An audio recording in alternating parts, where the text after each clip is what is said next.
Imagine this. You come home after being away for more than a year, expecting the familiar comfort of your quiet house, the peace you've earned. Instead, you find an entirely constructed multi-million-dollar hotel standing on your private land. And no, that's not the setup for a bizarre joke. This isn't a misunderstanding. It's a calculated theft, orchestrated by the very people elected to protect your property values. Picture the scene. While you were on the other side of the world for work, your homeowners association secretly approved, financed, and built a commercial building on your private deeded property. Now, with the police involved, the entire community has been plunged into a financial and legal scandal. Through a strange twist of law, you are the technical, and very unwilling, owner of an illegal hotel you never wanted. This story might sound completely insane, and it is. It's a labyrinth of fraud, arrogance, and bureaucratic failure. But it really happened. Let's walk through the looking glass and see just how something this wild, this audacious, could actually go down. This is the story of how my HOA took my land and how I reclaimed it, along with their $3 million mistake. It all started about 5 years ago, when I finally achieved a long-held dream and bought my own little slice of paradise in the rolling hills of Northern California. It wasn't a sprawling mansion or a trendy modern box. It was better. It was mine. The property was just over 3 acres in total, a rare find in a desirable community. The house itself sat on a comfortable 1-acre plot, perfectly lovely. Still, it was the other 2 acres that truly sold me. A separate, adjoining parcel with its own unique assessor's parcel number, or APN. This wasn't just a big backyard. It was a legally distinct piece of land. It was a beautiful, untouched stretch of oak-studded hillside that bordered a protected nature preserve. It was my own private buffer against the world, a guarantee that my view would always be of rustling leaves and not a neighbor's kitchen window. I bought that second parcel specifically to secure my privacy, ensuring that my sanctuary would remain just that. Of course, with any community this manicured comes a catch, and ours was the Eagles Crest Homeowners Association. When I first moved in, they seemed standard, if a bit officious. The board was headed by a man named Gerald, a retired commercial real estate developer who carried himself with an air of unearned monarchical importance. He was the man who had been a middle manager his whole life and was now making up for it in retirement. He would cruise around the neighborhood in a golf cart adorned with a tiny flapping flag, measuring hedges with a laser measure, and inspecting lawns for any sign of nonconformity. His board was a small crew of equally self-important busybodies, people who seemed to derive their life's purpose from writing up violation notices for the most trivial of infractions. They were the neighborhood watchdogs, but it felt like they were watching for violations of their own unwritten, unspoken rules of aesthetic purity. In the beginning, my run-ins with them were minor, almost laughable. I received a crisp, formal notice because my trash can was visible from the street for a few hours longer than the bylaws technically allowed on collection day. Another letter, printed on thick, intimidating letterhead, arrived to inform me that a non-uniform garden gnome, a cheerful gift from my 7-year-old niece, was out of compliance with the community's governing aesthetic. It was annoying, a low-grade hum of bureaucratic meddling, but I complied. I moved the gnome to the backyard and dutifully wheeled my bins out of sight the moment the truck rumbled away. I wasn't looking for a fight.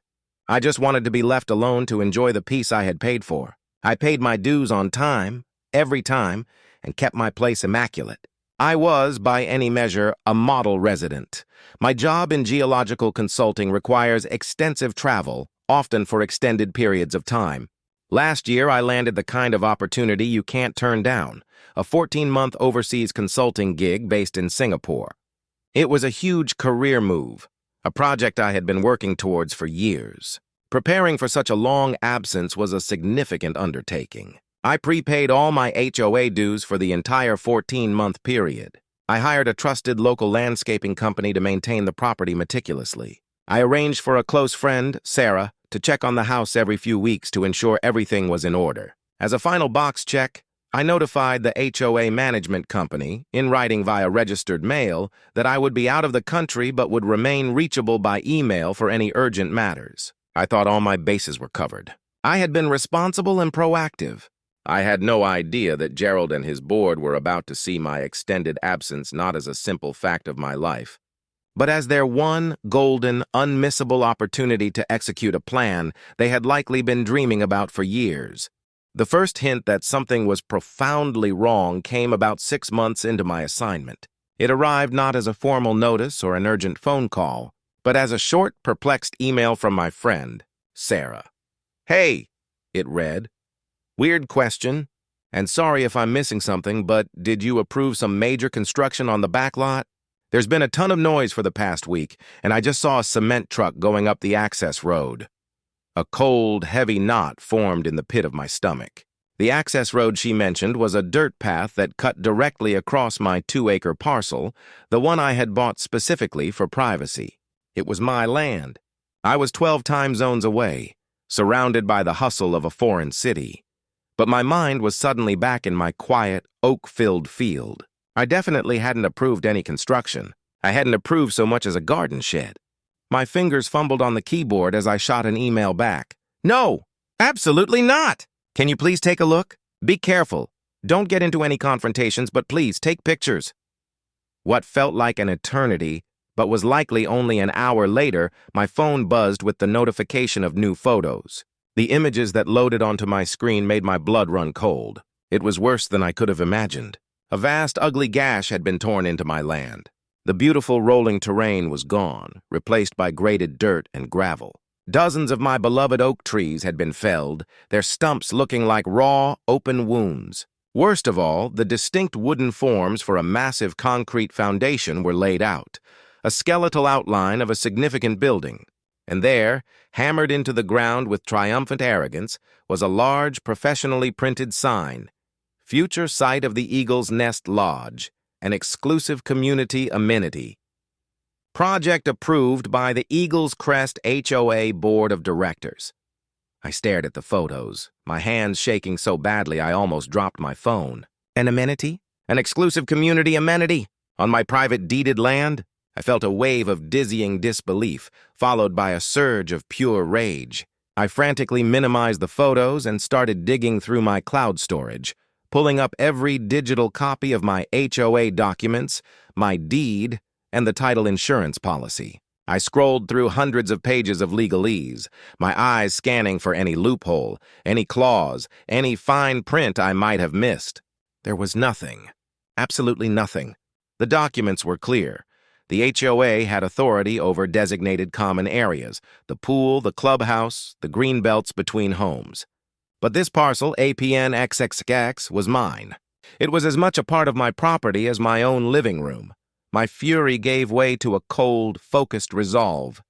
I composed a firm, unequivocal email to the entire HOA board and the management company, attaching Sarah's chilling photos.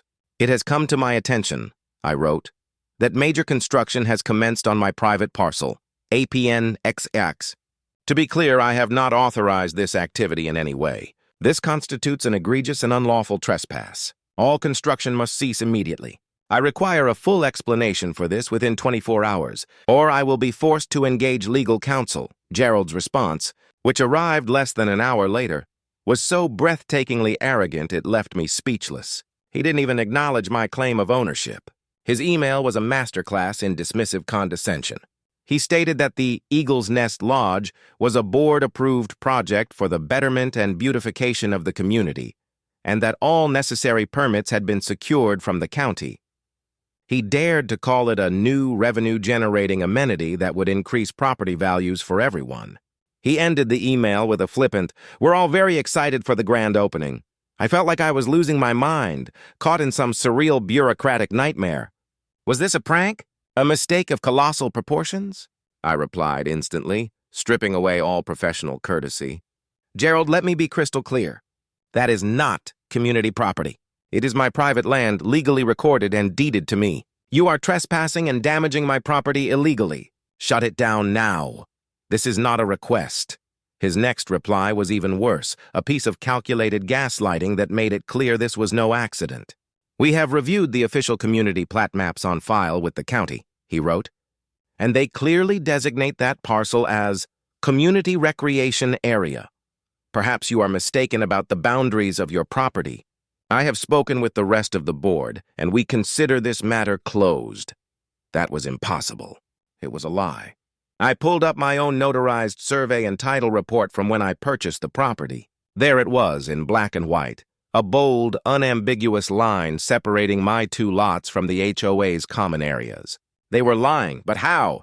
How could they have gotten permits from the county if the official maps showed I was the owner? A sickening realization began to dawn on me. This wasn't a mistake. This was a deliberate, calculated theft, and they were counting on my being thousands of miles away, powerless to stop them. Being thousands of miles and an ocean away, I felt completely, utterly powerless. My days were a blur of my demanding consulting work. Still, my nights were consumed by a new, obsessive job, amateur detective.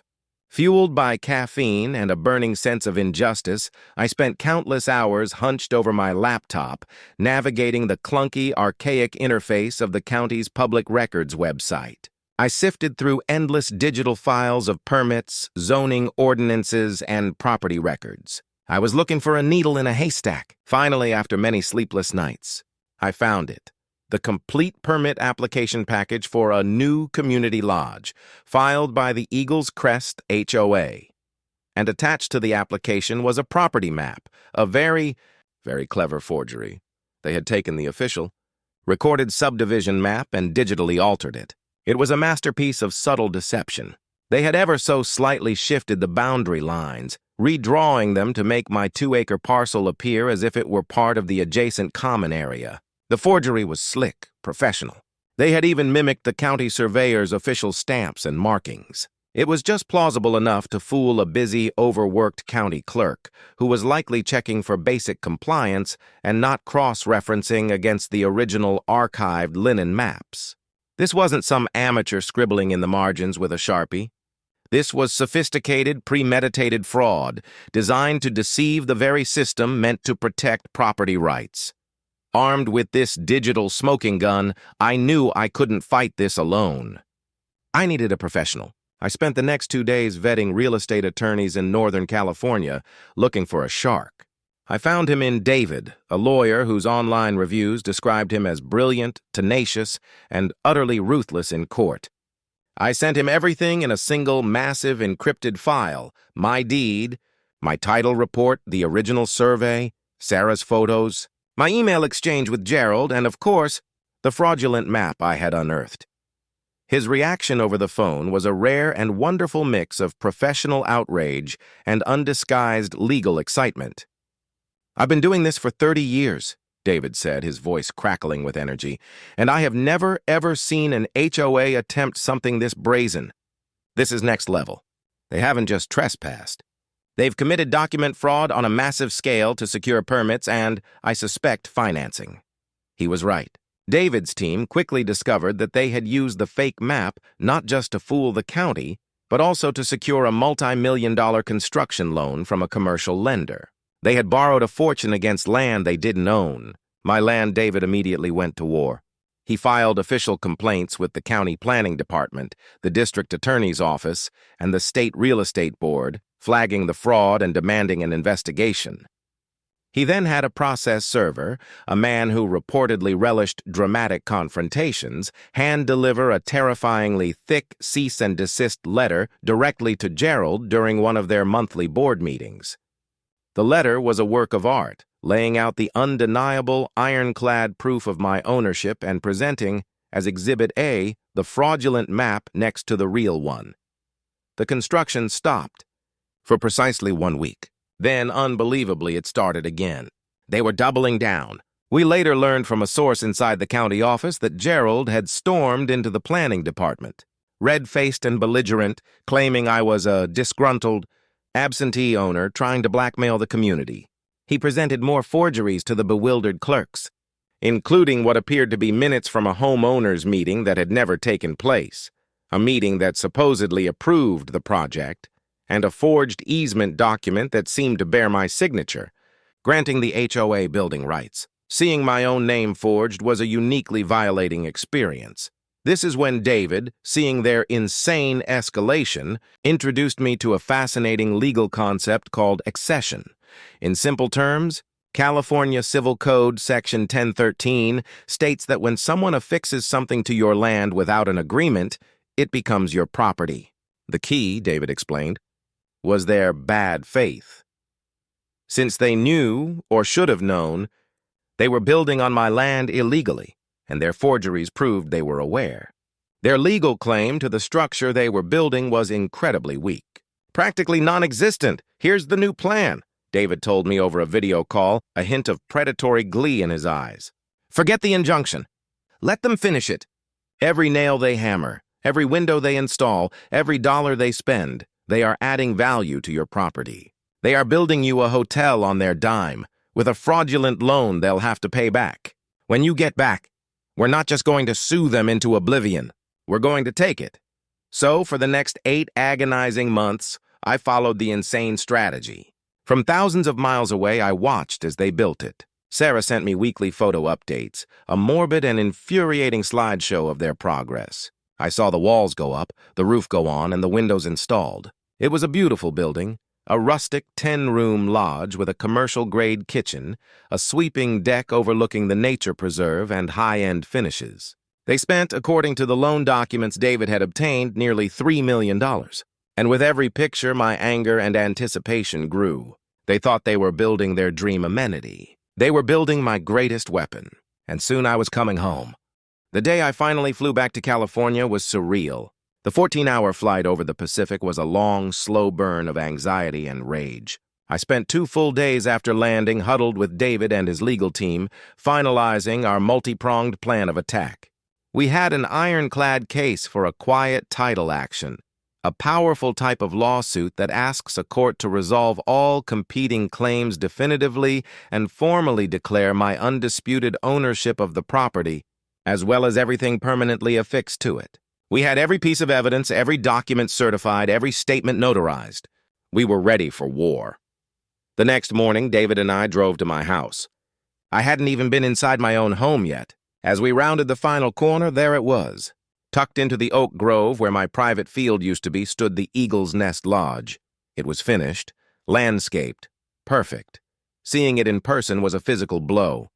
The sheer audacity of it, the violation, was so much more potent than any photo could convey. The anger that rose in me was dizzying, a white-hot fury that made my hands tremble. Our plan was straightforward and consisted of 2 phases. Phase 1, re-establish dominion. I had a locksmith and a private security team waiting for us on the access road. I'd called them from Singapore weeks ago. With military precision, the team moved in. As the locksmith began the methodical work of changing every single lock on the brand-new building, the security guards, large and imposing men, started posting heavy-duty, professionally printed, no trespassing private property signs at every conceivable entry point. They hammered them onto trees, staked them into the new sod, and zip-tied them to the brand-new wrought-iron gates. We were about halfway through this operation when, right on cue, a golf cart came speeding up the access road, kicking up dust. It was Gerald, his face already turning a blotchy, plum-colored shade of crimson. "What is the meaning of this?" he shrieked, slamming on the brakes. He was practically vibrating with indignation. "This is HOA property. This is a restricted area. I'm calling the police." "I wouldn't do that if I were you, Gerald," I said, stepping forward from behind a security guard. I held up my phone, its red recording light glowing brightly. He stopped dead, his mouth agape. He looked utterly shocked to see me, as if I were a ghost. You can't be here! What are you doing?" "This is my property, Gerald," I said, my voice unnervingly calm. The contrast between his sputtering rage and my cold composure seemed to unnerve him. "And you are trespassing. We have permits. We have a community vote.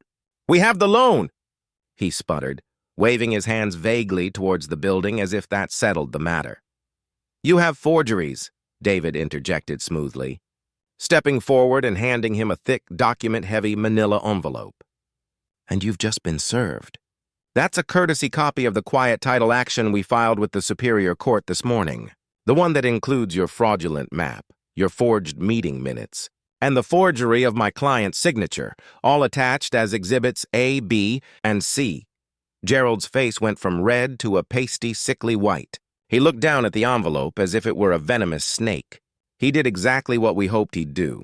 He pulled out his phone and called the cops. 2 sheriff's deputies arrived about 15 minutes later, rolling up slowly in their patrol car.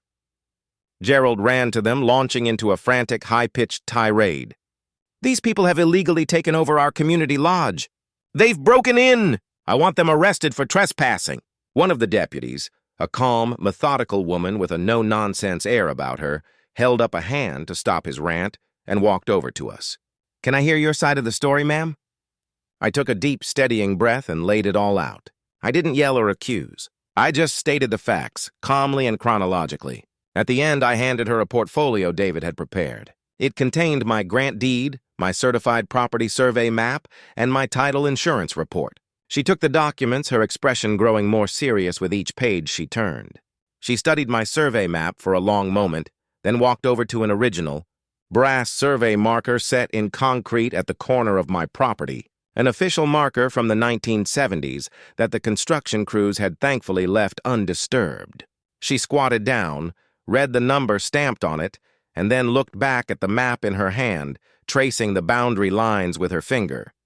She stood up and walked back over to a fuming Gerald. "Sir," she said, her voice polite but firm, "according to these official county records, this woman is the legal owner of this parcel of land. From where we are standing, this appears to be a civil matter." "A civil matter?" "They're taking our building," Gerald shrieked, his voice cracking. "Sir," the deputy said, and now her voice had hardened into a command, "based on the evidence presented to us, you are the one currently trespassing on her property. I strongly suggest you and any of your associates leave the premises before she decides to have you formally removed."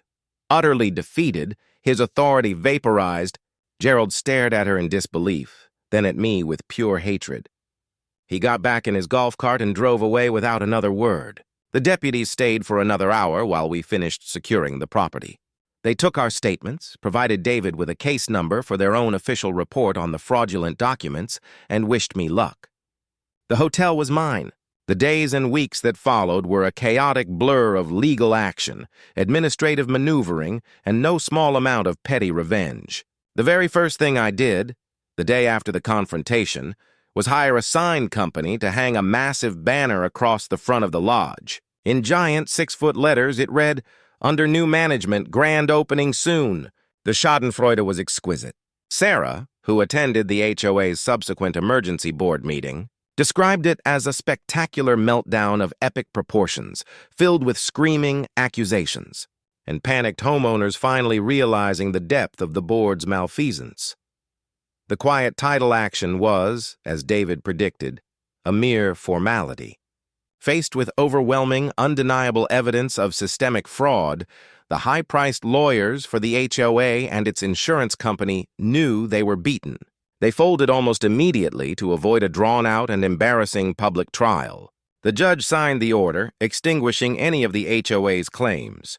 Simultaneously, the district attorney's office, prompted by David's initial complaint and the sheriff's report, opened a full-blown felony fraud and forgery investigation into Gerald and at least 2 other board members. The bank that had issued the construction loan was, to put it mildly, apoplectic. They had loaned $3 million against an asset that their borrower never owned. They immediately sued the HOA for the full amount plus penalties. With no ability to pay, the HOA was forced into a court-appointed receivership, essentially a form of bankruptcy. To begin paying back the fraudulent loan, the receiver, a stern and unforgiving accountant, levied a massive special assessment on every homeowner in the community. The very people Gerald claimed to be helping with his grand vision were now on the hook for his colossal criminal mess. Their dues skyrocketed overnight, and me? I was the legal, undisputed owner of a brand-new $3 million hotel that I never wanted. The principle of accession held up perfectly in court. Because the HOA had acted in bad faith, with full knowledge they were breaking the law, the court ruled they had no right to compensation for the improvement they made to my land. They had, in the eyes of the law, essentially gifted it to me. So what am I doing with it? For the first month, I just enjoyed the chaos and the quiet satisfaction of victory. I had friends stay over in the guest rooms. We threw a party on the deck, toasting to Gerald's downfall. I even spent a weekend in the presidential suite, which I have permanently renamed the Gerald, enjoying the high-end finishes and the spectacular view of the nature preserve, all paid for by my nemesis. Now the hard decisions begin. The lodge sits in a legal gray area. The property isn't zoned for commercial hotel use, so I can't operate it as such without a significant challenge from the county. I've received huge, unsolicited offers from developers to buy the entire 5-acre parcel, including the lodge. It's a tempting, life-changing amount of money. I've also considered converting it into a private family retreat center or leasing it to a non-profit organization. I've even considered the most cathartic option, tearing it all down to reclaim my empty field, a final, definitive statement. For now, the lodge sits quiet and empty, a monument to greed and stupidity. The banner still flutters in the breeze, a constant reminder to the entire neighborhood of the old board's spectacular downfall. Gerald and his cronies are awaiting trial. The HOA is a bankrupt shell of its former self, and I have my privacy back. It just happens to have a 10-room hotel sitting on it. This entire saga is a cautionary tale about the dangers of unchecked power, even in the smallest of governments, such as an HOA board. It's a story about what can happen when petty tyrants convince themselves that the rules don't apply to them.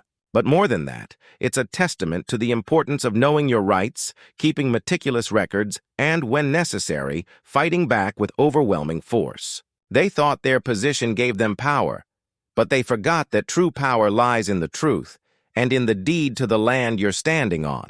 So, what would you have done? If you came home from a long trip and found a hotel on your land, what would your first move be? Would you have let them build it?